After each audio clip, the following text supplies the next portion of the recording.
Most kids resent a dad who's constantly pushing them. Let's go. But not Rick Hoyt. We can do this. For years, Rick has been pushed, pulled, and carried by his dad, and he loves it. Here they come! That's because Rick, a wheelchair quadriplegic since birth, and his father Dick together have competed in over 65 marathons. So when you see Dick Hoyt pushing his son around, you're witnessing extraordinary devotion. Pass it on from the Foundation for a Better Life at values.com. Atlanta's #1 radio stations, Swanky 93.3 and The Heat 94.6 radio stations, has you covered. From our studios to our newsroom at K.L.P Entertainment. Listen on all major audio platforms like Spotify, iHeartRadio, Audacity, Apple Podcast, Stitcher Podcast, Google Podcast, YouTube, and more.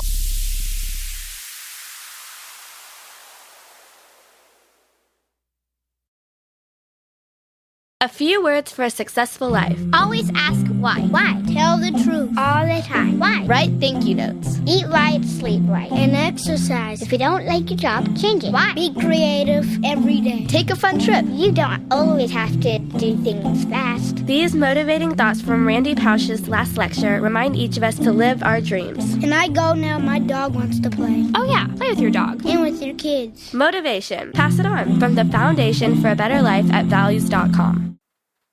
Live from our newsrooms brings back our hit news network, SNN, with many news anchors like Arthur Brooks, Addison Hayden, and Beatrix Gemma. Brings you stories about the news worldwide. Tune in on Atlanta's #1 stations, Swanky 93.3 and The Heat 94.6 radio stations. To get the latest news today, listen on all major audio platforms like Spotify, iHeartRadio, Audacity, Apple Podcast, Stitcher Podcast, Google Podcast, YouTube, and more.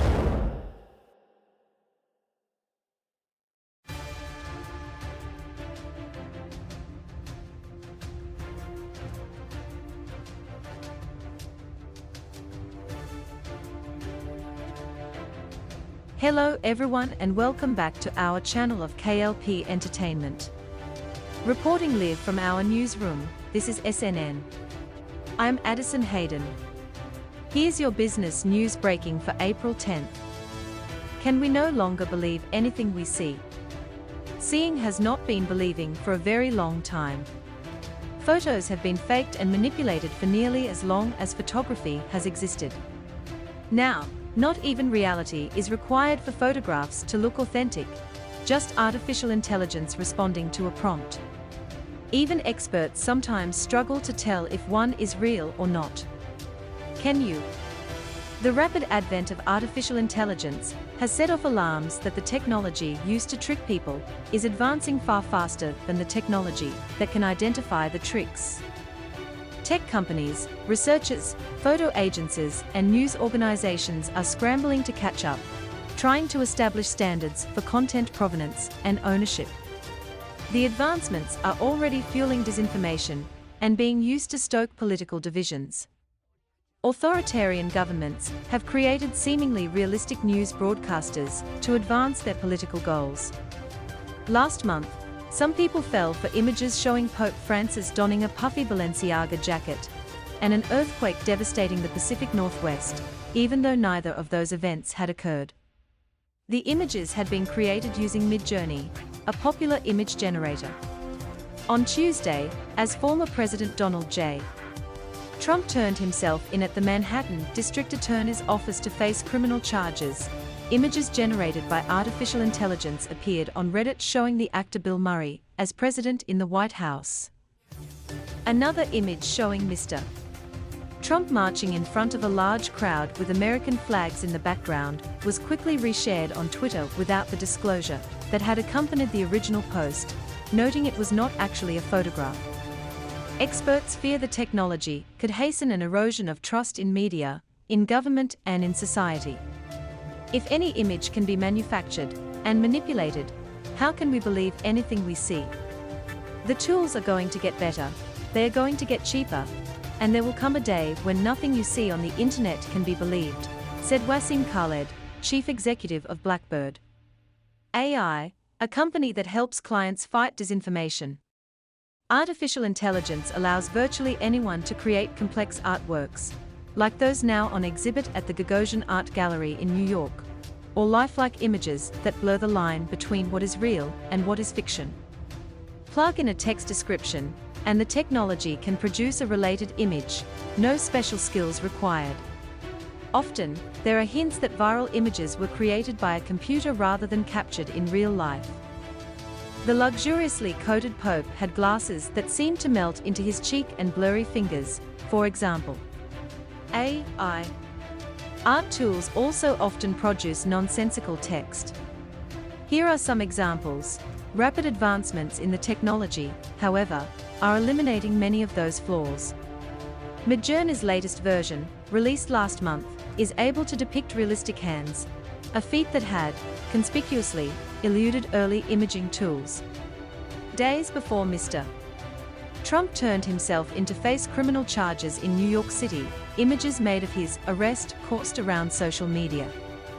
They were created by Elliot Higgins, a British journalist and founder of Bellingcat, an open-source investigative organization.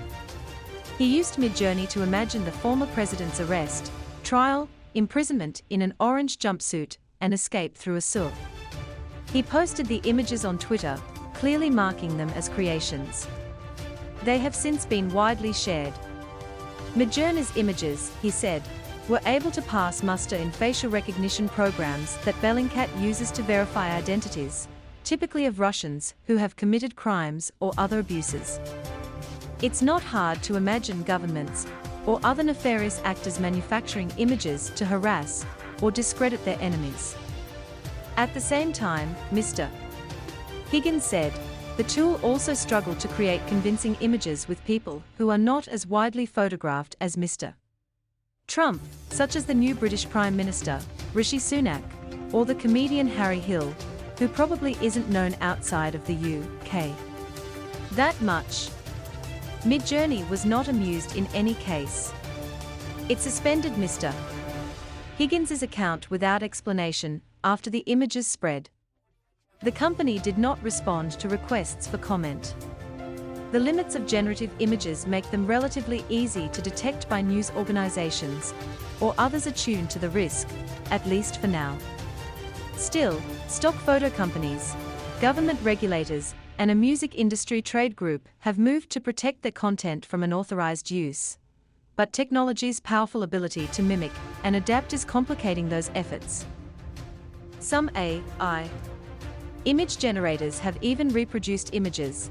A queasy Twin Peaks homage, Will Smith eating fistfuls of pasta, with distorted versions of the watermarks used by companies like Getty Images or Shutterstock. In February, Getty accused Stability AI of illegally copying more than 12 million Getty photos, along with captions and metadata, to train the software behind its Stable Diffusion tool. In its lawsuit, Getty argued that Stable Diffusion diluted the value of the Getty watermark by incorporating it into images that ranged from the bizarre to the grotesque. Getty said the brazen theft and free riding was conducted on a staggering scale. Stability AI did not respond to a request for comment. Getty's lawsuit reflects concerns raised by many individual artists that AI companies are becoming a competitive threat by copying content they do not have permission to use. Trademark violations have also become a concern.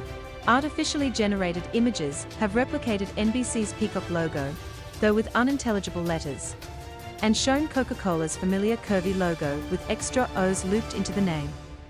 In February, the U.S. Copyright Office weighed in on artificially generated images when it evaluated the case of Zarya of the Dawn, an 18-page comic book written by Christina Kashtanova with art generated by Midjourney. The government administrator decided to offer copyright protection to the comic book's text, but not to its art.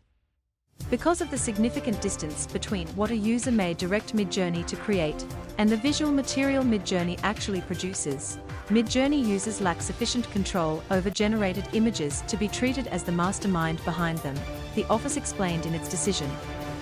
The threat to photographers is fast outpacing the development of legal protections, said Mickey H.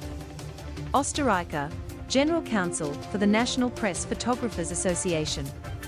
Newsrooms will increasingly struggle to authenticate content. Social media users are ignoring labels that clearly identify images as artificially generated, choosing to believe they are real photographs, he said. Generative AI could also make fake videos easier to produce. This week, a video appeared online that seemed to show Nina Schick, an author and a generative AI expert, explaining how the technology was creating a world where shadows are mistaken for the real thing. Ms. Schick's face then glitched as the camera pulled back, showing a body double in her place. The video explained that the deep fake had been created with Ms. Schick's consent by the Dutch company Revel. AI and TruePic, a California company that is exploring broader digital content verification. The companies described their video, which features a stamp identifying it as computer-generated, as the first digitally transparent deepfake. The data is cryptographically sealed into the file. Tampering with the image breaks the digital signature and prevents the credentials from appearing when using trusted software. The companies hope the badge, which will come with a fee for commercial clients, will be adopted by other content creators to help create a standard of trust involving AI images. The scale of this problem is going to accelerate so rapidly that it's going to drive consumer education very quickly, said Jeff McGregor, Chief Executive of TruePic. TruePic is part of the Coalition for Content Provenance and Authenticity, a project set up through an alliance with companies such as Adobe, Intel, and Microsoft to better trace the origins of digital media. The chipmaker NVIDIA said last month that it was working with Getty to help train responsible AI models using Getty's licensed content, with royalties paid to artists.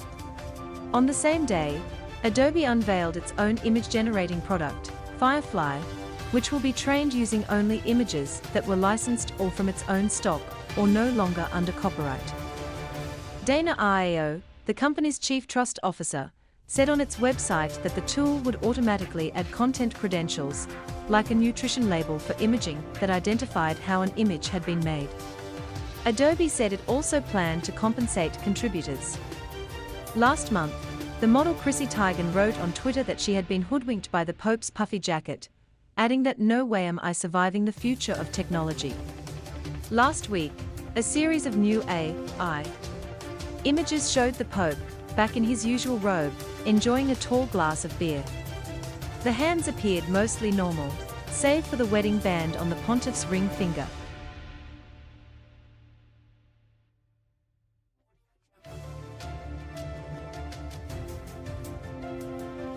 Major concern over the future of Everton, and the club's latest set of accounts has cast doubt over whether or not the club would be able to continue to operate if they're relegated from the Premier League. For the fifth successive financial year, the club have posted losses, this time £44.7 million. Premier League rules state clubs are only allowed to lose a maximum £105 million over 3 years to meet financial fair play regulations, with Everton's losses in that time were over £300 million. That's despite majority shareholder Farhad Mashiri providing a further £70 million of support. Well, Everton's reliance on Mashiri is clear. Within the accounts published, there's an independent auditor's report which classes Everton as a going concern. It actually means that the club is financially stable enough to continue its business for the foreseeable future, but that status could change if the club are relegated. Yeah, let's have a look what this says then. Basically, I'll just read it out. If the assumptions in the relegation scenario were not achieved, then the group would have to seek further funding from its majority shareholder. They have provided a letter of support confirming ongoing financial support will be provided to the group, but this letter does not represent a legally binding commitment. Collectively, the above conditions indicate the existence of a material uncertainty that may cast significant doubt about the group's ability to continue as a going concern. The board are confident in the club's ability to remain in the Premier League, and that, should they be relegated, funding will be secured or refinanced, and that they will be able to achieve the necessary levels of revenue and savings to allow the group to continue in operational existence for a period of 12 months after the date of signing these financial statements.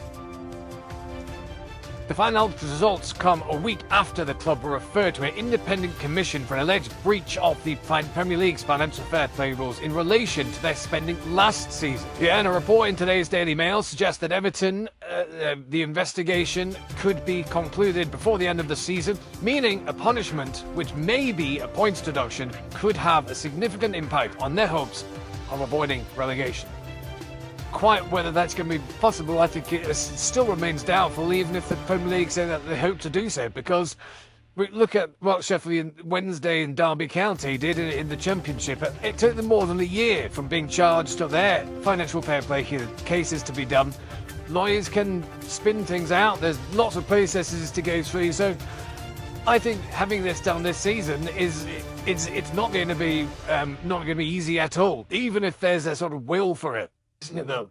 A lot of money's going to the Premier League, but a lot of clubs receive that money and they spend it wisely and they invest it wisely. But Everton will say the mitigating factors are the new stadium. They're having to find capital for the stadium, the new build that should be open in 18 months' time.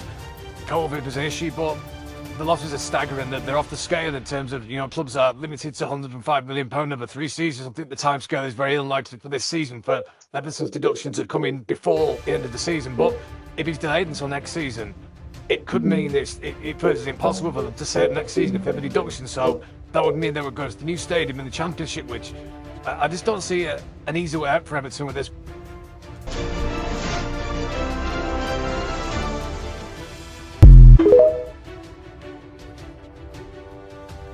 And Elon Musk is no longer the world's richest man. According to the latest Forbes annual billionaires list, Louis Vuitton's Bernard Arnault has now taken the top spot with a net worth of $211 billion. According to Forbes, Arnault had a banner year in 2022 as the shares of his luxury conglomerate LVMH gained 25%. Elon Musk has now dropped to the second position with a net worth of $180 billion. That is a loss of about $40 billion from last year.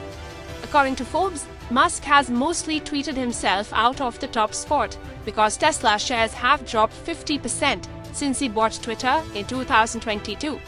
But it is not Musk who has lost the most in terms of net worth. It's Amazon's founder, Jeff Bezos. Bezos lost nearly $57 billion to drop to the third position. A separate global rich list by M3M last month showed that Bezos suffered the most financial loss over the past year. The Amazon founder lost more than Indian billionaires Mukesh Ambani and Gautam Adani combined in the previous year. For Indians on the Forbes list, Mukesh Ambani has regained his spot as the richest Asian. He is the 9th richest in the global list with net worth of $83.4 billion. His compatriot, Gautam Adani, has now fallen to the 24th position. Adani's losses were driven by a Hindenburg report alleging that the business and tax fraud. At one point last year, he was the second richest in the world and Asia's top billionaire.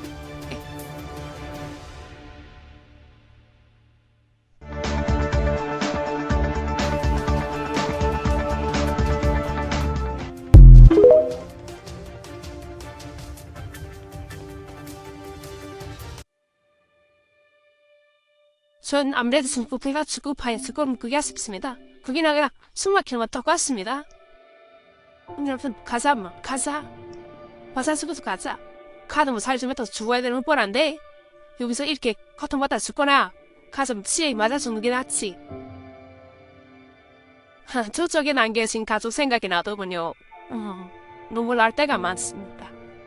여기 온 지 3년이 잘 되지만 복한 꿈은 꾸지.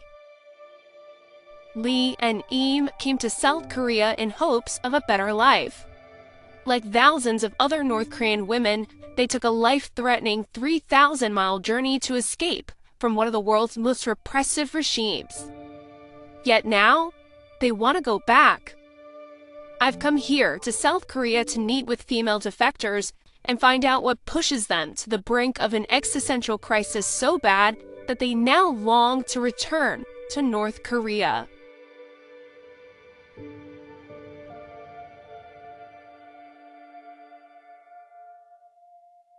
Eun Soo-deol lives in a 280-square-foot apartment in Seoul.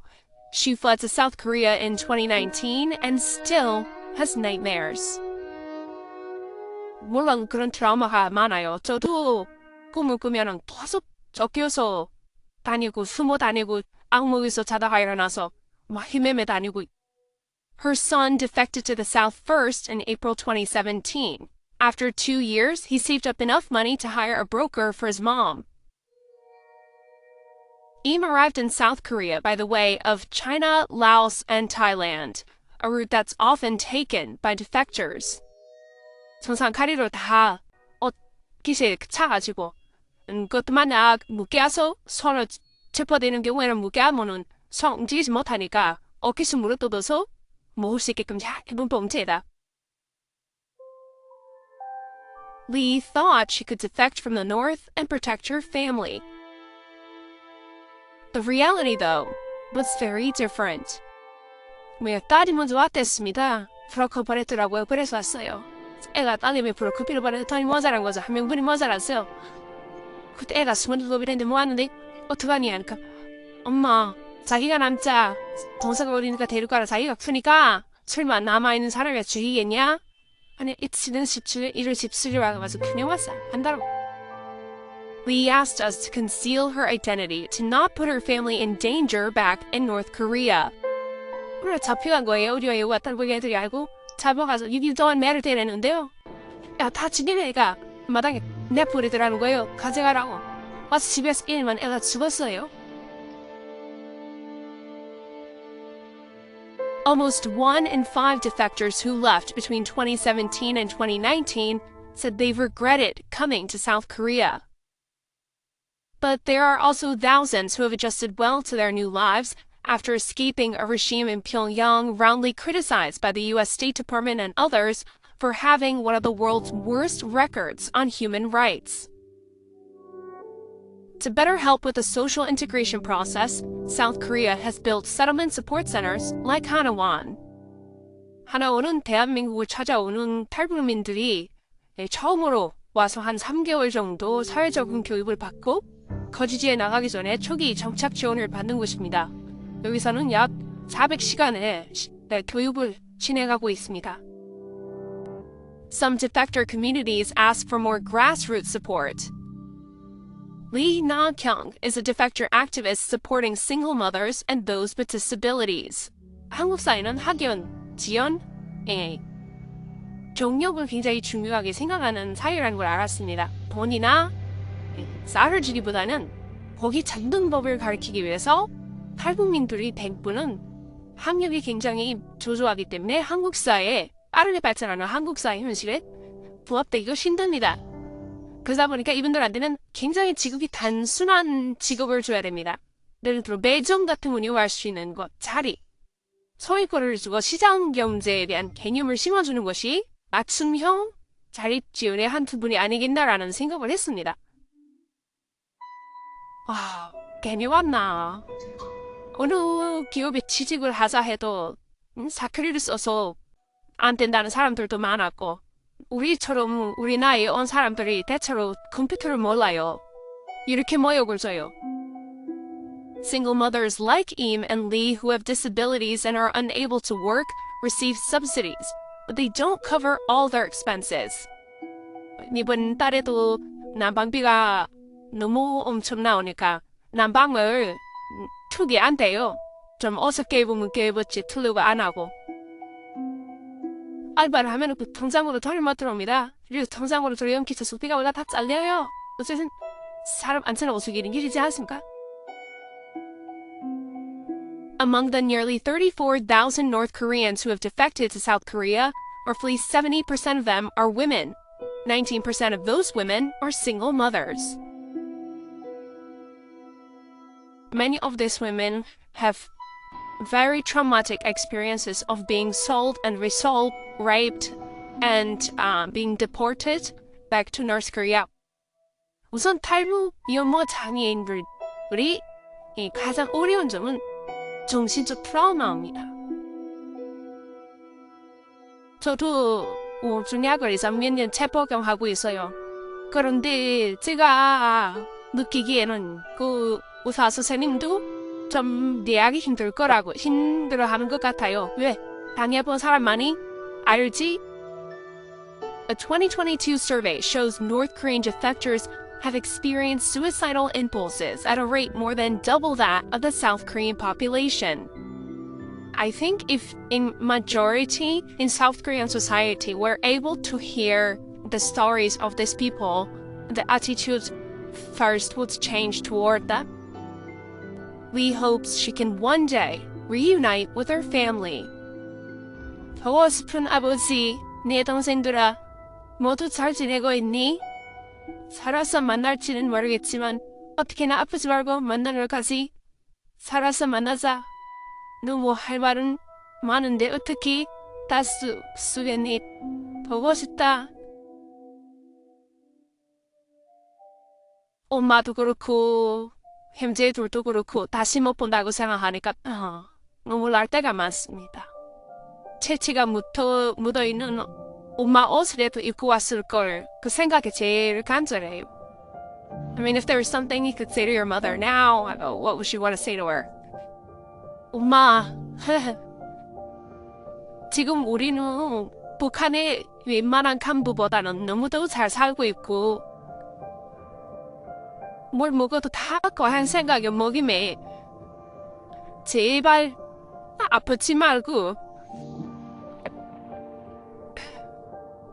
좋은 날이 있을 때까지 오래오래 앉아줬으면 좋겠어요.